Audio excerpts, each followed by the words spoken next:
Hello everyone, welcome to English drop. तो आज हम फिर से बात करेंगे हमारे आरएसएसबी एलडीसी एग्ज़ाम 2026 के जो लास्ट 30 दिन है, तो आखिरी 30 दिन के जो 30 मॉडल पेपर होने हैं, प्रैक्टिस पेपर होने हैं, उसका पेपर नंबर 4 के बारे में।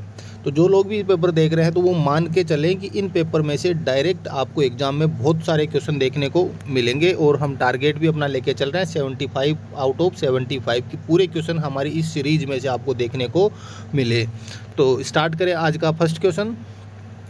फर्स्ट क्वेश्चन है which tense is use to show the completion of an action, कि ऐसा कौन सा टेंस है जो कि शो करता है, हमें दिखाता है कंप्लीशन ऑफ एन एक्ट, एक कोई भी एक एक्ट, एक काम के पूरे होने को बाई ए सर्टेन टाइम, एक निश्चित समय में, इन द फ्यूचर, कि फ्यूचर में एक निश्चित टाइम पर, एक निश्चित समय पर एक कोई भी काम है, कोई भी एक्शन है, उसके कंप्लीशन को दिखाता है।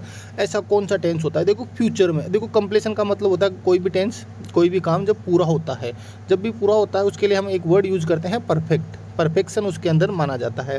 तो जब भी कोई काम पूरा हुआ हो, प्रेजेंट में हुआ है प्रेजेंट परफेक्ट, पास्ट में किसी टाइम पे काम पूरा हुआ था पास्ट परफेक्ट, फ्यूचर में किसी एक टाइम पे जाके ये काम पूरा हो जाएगा तो कौन सा टेंस यूज होगा? Future perfect. बहुत इजी क्वेश्चन है, बस थोड़ा सा क्वेश्चन को समझना है। पूरा सेंटेंस का मीनिंग ना भी आए तो भी आप इतना देखना, कंप्लीशन पूरा होना है एक एक्शन का, कब? एक टाइम में, फ्यूचर में, फ्यूचर में किसी टाइम पर किसी काम का पूरा होना, कौन सा टेंस होगा? Future perfect tense, option A. अगला क्वेश्चन है identify the tense used in the following sentence, कि हमें एक सेंटेंस दिया गया है, उसके अंदर कौन से टेंस का यूज किया गया है उसको हमें आइडेंटिफाई करना है, पहचान करना है। When I reached the book store, कि जब मैं पहुंचा बुक स्टोर पर, all the copies had already been sold, सारी कॉपी पहले से ही बेची जा चुकी थी। रीच्ड कौन सी फॉर्म है? Second form. हैड कौन से टेंस में आता है? हैड पास्ट टेंस में। और सेकंड फॉर्म है वो भी कौन से टेंस में यूज की जाती है? पास्ट टेंस के अंदर। तो देखो यहाँ पे क्या हो जाएगा? Past perfect tense. देखो इंडेफिनेट तो अकेला होगा नहीं, क्योंकि पास्ट में कोई काम पूरा हुआ है तो परफेक्ट है इसके अंदर, प्रेजेंट का कोई रोल नहीं है, तो यहाँ से हो जाएगा पास्ट परफेक्ट टेंस। अगला question, the wise leader and the politician blank assassinated. तो देखो द वाइज लीडर और पॉलिटिशियन, देखो ये सब्जेक्ट वर्ब एग्रीमेंट का भी टॉपिक है, और अगर आपने लास्ट पेपर पीछे के पेपर देखे हैं या फिर सब्जेक्ट वर्ब एग्रीमेंट पढ़ा हुआ है आपका, तो देखो एंड है, एंड हमेशा दो पार्ट को जोड़ता है। तो एक तो कौन हो गया? लीडर, और एक कौन हो गया? पॉलिटिशियन। तो हम देखते हैं कि हाँ ये दो लोग हैं, तो प्लूरल सब्जेक्ट हो गया, तो वर्ब भी कैसी आ जाएगी? प्लूरल। लेकिन थोड़ा सा ध्यान देना है आपको, ये बहुत इंपॉर्टेंट क्वेश्चन होगा आपके लिए। देखो एक तो कौन है? Wise leader. इस वाइज लीडर से पहले कौन आर्टिकल का यूज हुआ है? पॉलिटिशियन से पहले कोई आर्टिकल का यूज नहीं हुआ। इसका मतलब आप याद रखना, एक आर्टिकल है तो मतलब आदमी भी, पर्सन भी कितना है? एक ही होगा। तो अगर यहाँ पर द होता तो एक तो लीडर होता और एक पॉलिटिशियन होता, लेकिन इसका मतलब यह है कि एक आर्टिकल, मतलब जो लीडर है वो ही कौन है? पॉलिटिशियन है, मतलब सिंगुलर सब्जेक्ट है, तो वर्ब भी कैसी आएगी? सिंगुलर। देखो have plural, are plural, has singular, option B. अगला क्वेश्चन है according to the prevailing rate 2 dozen blank ₹100, कि 2 दर्जन वो 100 रुपीज़ के अंदर मिलता है।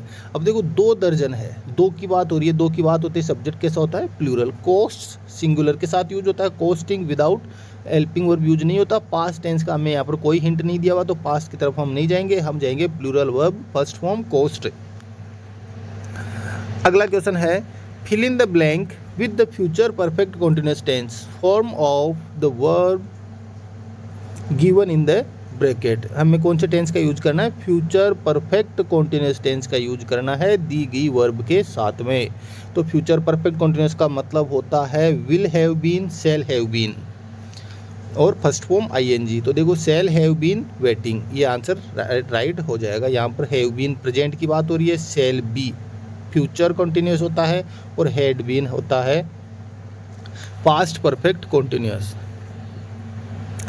अगला क्वेश्चन है जो कि आर्टिकल से लिया गया है, इसमें लिखा है he gave me blank message yesterday, उसने मुझे मैसेज दिया। अब कौन सा मैसेज दिया हमें नहीं पता। फर्स्ट टाइम पर ये नाउन यूज हुई है, और जब भी फर्स्ट टाइम कोई नाउन यूज होती है तो उसके पहले हम ए और एन का यूज करते हैं। यहाँ पर एम, मैसेज, मैं साउंड कैसा आ रहा है? कॉन्सोनेंट साउंड, व्यंजन की ध्वनि आ रही है, तो ए आर्टिकल होगा, स्वर की ध्वनि आए तब एन आर्टिकल का यूज होगा। And blank message was urgent. अब देखो सेकंड टाइम हुआ है, मतलब जब भी कोई नाउन रिपीट हो जाए, सेकंड टाइम आ रही है किसी सेंटेंस के अंदर, इसका मतलब रिपीट होते ही उससे पहले कौन से नाउन का यूज होगा, द का। जैसे मैंने कहा कि मैंने एक आदमी को देखा, आदमी बहुत तेज भाग रहा था, तो आई सॉ ए मैन। तो पहली बार मैंने आदमी को देखा, मैं नहीं जानता, फर्स्ट टाइम यूज हुआ है I saw a man. The man was running very fast, बहुत तेज भाग रहा था, तो द मैन।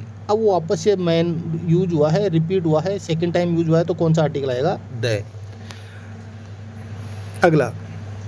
अगला क्वेश्चन है, India is one of most populated. देखो डिग्री एक वर्ड आता है हमारे डिटर्मिनर के अंदर, डिग्री वर्ड का यूज हुआ है। डिग्री होती है तीन, पॉजिटिव डिग्री, कंपेरेटिव डिग्री और सुपरलेटिव डिग्री। जब मोस्ट वर्ड लिखा मिले, ठीक है, या फिर जैसे लिखे क्लेवरेस्ट, EST लगा हुआ है, EST या फिर मोस्ट, तो वो कौन सी डिग्री होती है, सुपरलेटिव डिग्री। और सुपरलेटिव डिग्री से पहले हमेशा कौन सा आर्टिकल आता है, आर्टिकल द। तो यहाँ से सी ऑप्शन है वो राइट आंसर हो जाएगा। अगला क्वेश्चन है, let us discuss matter seriously, कि कोई एक मैटर चल रहा था, उस मैटर के ऊपर हमें सीरियसली कोई डिस्कशन करना है। अब देखो, अब मैंने बताया था कि फर्स्ट टाइम यूज हुआ है, तो मैटर भी फर्स्ट टाइम यूज हुआ है, लेकिन ये क्या बोल रहा है कि उस मैटर के ऊपर डिस्कस हुआ है, मतलब कोई एक स्पेसिफिक मैटर की बात यहाँ पर हो रही है। किस मैटर पर वो डिस्कस करने जा रहे हैं। जैसे ही विशेष की परिस्थिति आ जाए, आर्टिकल द का यूज होता है। As it is urgent issue. अब देखो अर्जेंट कौन सा साउंड आ रहा है, ए क्या होता है, स्वर, और स्वर से पहले आर्टिकल एन, तो द और एन चाहिए हमें, द और एन, ऑप्शन ए। अगला क्वेश्चन है question number 9। The sun rises blank east, east west north south, मतलब जितनी भी दिशाएं हैं, डायरेक्शंस है, इनके नाम से पहले हमेशा आर्टिकल द का यूज होता है।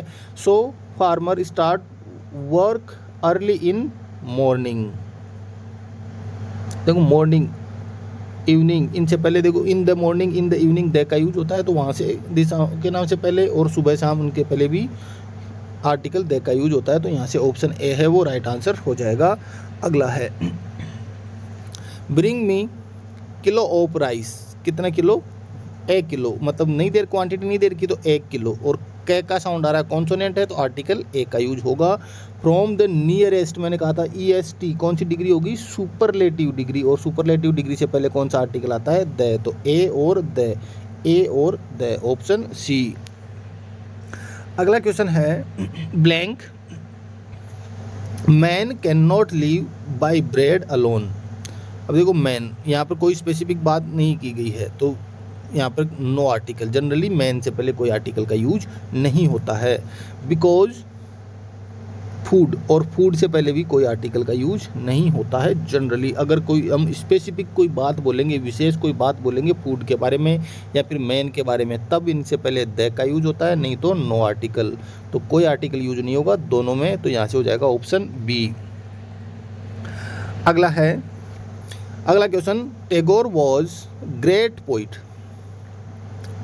ग्रेट एंड, देखो यहाँ पर पोइट ग्रेट है, ग्रेटेस्ट होता तब तो सुपरलेटिव डिग्री हो जाती है, यहाँ पर पॉजिटिव डिग्री है, ए और एन का यूज करेंगे। ग्रेट, गे का साउंड आ रहा है, कॉन्सोनेंट साउंड है, आर्टिकल ए।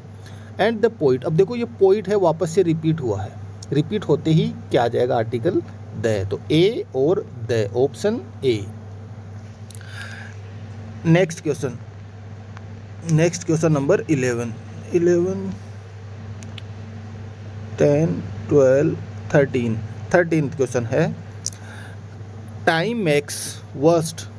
देखो बैड होता है, बैड, इसकी कंपेरेटिव डिग्री होती है वर्स, और वर्स्ट होती है इसकी सुपरलेटिव डिग्री। सुपरलेटिव डिग्री से पहले आर्टिकल आ जाएगा, जैसे गुड बेटर बेस्ट होता है, वैसे ही बैड बुरे के लिए क्या आता है, बैड वर्स वर्स्ट आता है।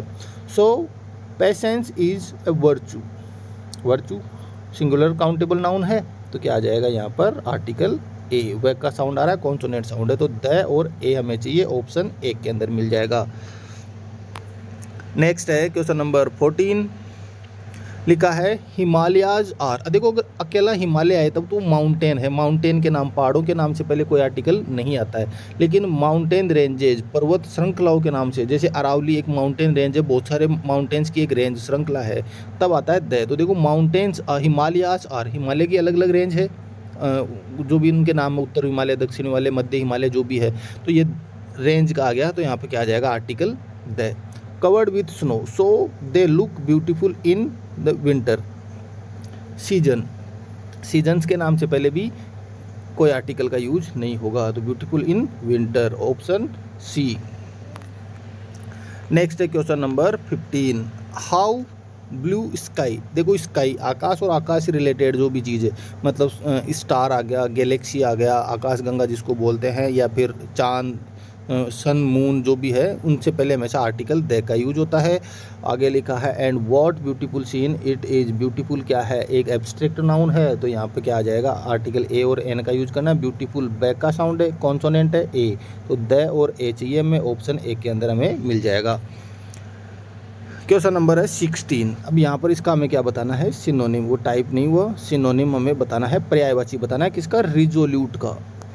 रिजोल्यूट होता है एक संकल्प रखने वाला, मतलब एक फर्म आदमी, दृढ़ निश्चय रखने वाला, ठीक है। सीरियस होता है गंभीर, वेवरिंग मतलब जो अपनी बातों से इधर उधर हिलता रहता है, अपनी जगह पे एक दृढ़ नहीं रहता।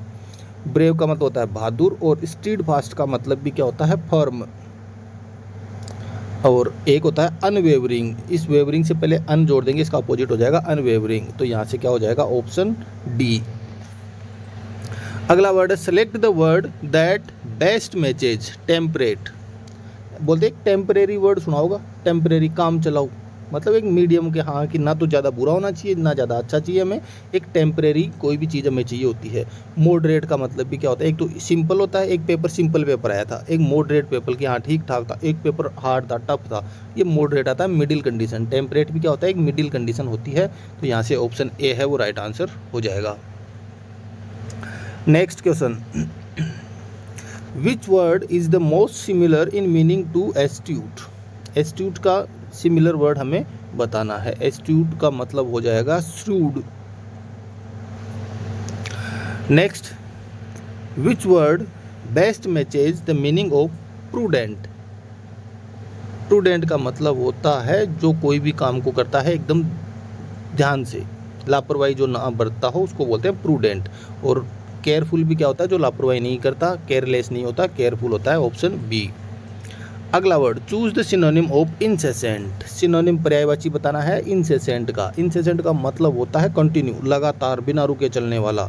और अनसीजिंग, सीज का मतलब सीज फायर तो सुना ही होगा आपने, ऑपरेशन सिंदूर का सीज फायर हो गया, वो सीज फायर का मतलब रोकना, अनसीज का मतलब कंटिन्यू रखना, नहीं रोकना उसका, तो यहाँ से क्या हो जाएगा, अनसीजिंग, दोनों का मतलब होता है कंटिन्यू। तो ये हो गया आज के हमारे 20 क्वेश्चन। उम्मीद है आपके क्वेश्चन अच्छे से समझ में आ रहे होंगे, तो हमारे साथ जुड़े रहें। नेक्स्ट पेपर, डेली पेपर आपको ऐसे ही मिलने वाला है। Thank you.